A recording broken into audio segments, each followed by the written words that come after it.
In 1945, a simple art forger fooled the Nazis, sold fake paintings for millions, and became a national hero. This is the story of Han van Meegeren, the man who pulled off the biggest art scam in history. Picture this. It's 1945. World War II just ended.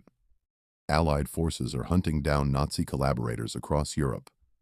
In Amsterdam, they arrest a Dutch art dealer named Han van Meegeren. His crime? Selling a priceless national treasure to Hermann Göring, Hitler's second-in-command. The painting was a masterpiece by Johannes Vermeer, one of Holland's greatest artists. Van Meegeren faced the death penalty for treason. But here's where it gets crazy. Van Meegeren makes a shocking confession. He didn't sell a real Vermeer to the Nazis. He painted it himself. The authorities laughed at him. Nobody believed this random dealer could fake a Vermeer. So Van Meegeren did something incredible. He offered to prove it by painting another fake Vermeer right in front of them, in his prison cell. Let me back up and tell you how this whole thing started. Han van Meegeren was born in 1889. He dreamed of becoming a famous painter. He studied art, developed his skills, and truly believed he had talent. But the art critics destroyed him. They called his work unoriginal, boring, a poor imitation of old masters. Van Meegeren was crushed. His career never took off. He became bitter, angry at the art world that rejected him. Then he got an idea. If critics loved old masters so much, he'd give them old masters. He'd create fake paintings so perfect that these same critics who mocked him would praise them as genius, and he'd make a fortune doing it. Van Meegeren chose Johannes Vermeer as his target. Vermeer lived in the 1600s and only painted about 34 known works. Art historians believed many Vermeer paintings were lost to time. If a new one appeared, the art world would go crazy. But faking a Vermeer wasn't easy. Vermeer was a master of light and detail. Plus, modern science could detect fake old paintings easily. X-rays could see underlying layers. Chemical tests could date paint and canvas. Van Meegeren needed to outsmart all of it. He spent years researching. He bought real 17th century canvases from junk shops. He scraped off the original paintings carefully. He mixed his own paints using authentic period ingredients, grinding minerals and pigments by hand, just like Vermeer would have done. The hardest part was the cracking. Old paintings developed tiny cracks called craquelure over centuries. Modern paint doesn't crack the same way. Van Meegeren experimented endlessly. He finally developed a technique using bakelite, an early plastic, mixed into his paint. Then he'd bake the finished painting in an oven at low temperature. This created authentic-looking cracks. To age it further, he'd roll the canvas gently, fill the cracks with India ink, then clean it off. The ink stayed in the cracks, making them look centuries old. In 1937, Van Meegeren completed his first fake Vermeer. He called it the Supper at Emmaus. It showed Jesus revealing himself to his disciples, a biblical scene that fit Vermeer's style. Van Meegeren arranged for the painting to surface through a lawyer, claiming it came from an old Italian family collection. The painting was examined by Abraham Britius, the world's leading Vermeer expert. Britius was 77 years old and desperate to discover a new Vermeer before he died. He fell for it completely. Britius declared it a genuine masterpiece, perhaps Vermeer's greatest work. He literally cried when he saw it. The painting sold for 520,000 guilders, about $5 million today. Van Meegeren was rich, but more importantly, he'd fooled the experts who once rejected him. Museums displayed his fake. Critics wrote essays praising Vermeer's brilliant use of light and emotion. Van Meegeren must have laughed reading those reviews, but he didn't stop. He created more fake Vermeers. Isaac blessing Jacob, the Last Supper, the washing of Christ's feet. Each one sold for enormous sums.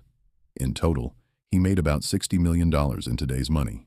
He bought a mansion, threw parties, lived like a king. The art world never suspected a thing. Then came World War II. The Nazis invaded Holland in 1940. High-ranking Nazis were obsessed with art. They looted museums and private collections across Europe. Hermann Göring, Hitler's right-hand man, was the worst. He stole thousands of artworks, considering himself a sophisticated collector. In 1943, one of Van Meegeren's fake Vermeers, Christ with the Adulteress, came to Göring's attention. The painting was offered through intermediaries. Göring wanted it desperately. He traded 165 paintings from his collection for this single Vermeer. Van Meegeren made the sale. He got rich again, this time from Nazi money. But selling Dutch cultural heritage to Nazis was treason, punishable by death. When Allied forces liberated Holland in 1945, they found records of the sale. They traced it back to Van Meegeren. He was arrested immediately. Van Meegeren faced execution. The Dutch people hated collaborators, but he knew something nobody else did, that Vermeer was fake. All of them were fake. He hadn't sold Dutch heritage to the enemy. He'd scammed the Nazis, taking their money and giving them worthless forgeries. When he confessed, prosecutors didn't believe him. The evidence against him seemed overwhelming. Göring's painting had been authenticated by experts. Museums owned his other fakes. The confession seemed like a desperate lie, so Van Meegeren made his bold move. He'd paint a new fake Vermeer in custody, proving his skills. In his cell, with guards and reporters watching, he began young Christ teaching in the temple. He mixed period-correct paints, used authentic techniques, worked for weeks. Slowly, the painting took shape. Experts watched in disbelief. This art dealer really could paint like Vermeer. Chemical tests on his previous paintings confirmed it. The materials were old, but the technique matched Van Meegeren's work exactly. The underdrawings, visible through X-rays, showed his methods. The investigators had to accept the truth. Van Meegeren hadn't sold real Vermeers. He'd fooled everyone, including the Nazis. The charges changed from collaboration to forgery, but Dutch public opinion shifted dramatically. Van Meegeren wasn't a traitor. He was a trickster who'd scammed Hermann Göring, one of history's most evil men. He became a folk hero overnight. People celebrated him in the streets. He'd made fools of the Nazis and the snobbish art establishment. In 1947, Van Meegeren was convicted of forgery and sentenced to 1 year in prison. But he never served the time. His health had deteriorated badly from years of alcohol abuse and the stress of the trial. He died of a heart attack 2 months after conviction, at age 58. Here's the craziest part. Even today, experts disagree on exactly which paintings were Van Meegeren's fakes. He claimed to have painted 14 forgeries total, but he was a known liar, so who knows? Some art historians think there might be more Van Meegeren fakes still hanging in museums, attributed to Vermeer or other Dutch masters. The art world's embarrassment runs deep. Van Meegeren exposed fundamental problems in art authentication. Experts relied too much on subjective judgment and wishful thinking. Abraham Bredius wanted to find a new Vermeer so badly that he saw what he wanted to see. Confirmation bias clouded everyone's judgment. Modern authentication uses much more rigorous scientific testing because of Van Meegeren. But here's what I find fascinating.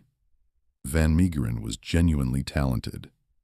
Creating paintings that fooled experts for years requires incredible skill. If he'd channeled that energy into original work, maybe he could have succeeded legitimately. but his bitterness twisted his talents toward deception instead of creation. In the end, was Van Meegeren a hero or a criminal? He scammed Nazis, which is good, but he also scammed museums, collectors, and the public for years. He profited from lies and damaged trust in the art world permanently. Maybe he's both. A talented artist destroyed by rejection, who found success through the biggest art scam in history, and accidentally became a symbol of resistance against evil. And somewhere out there, in some prestigious museum, there might still be a Van Meegeren hanging on the wall, labeled as a priceless masterpiece by someone else entirely.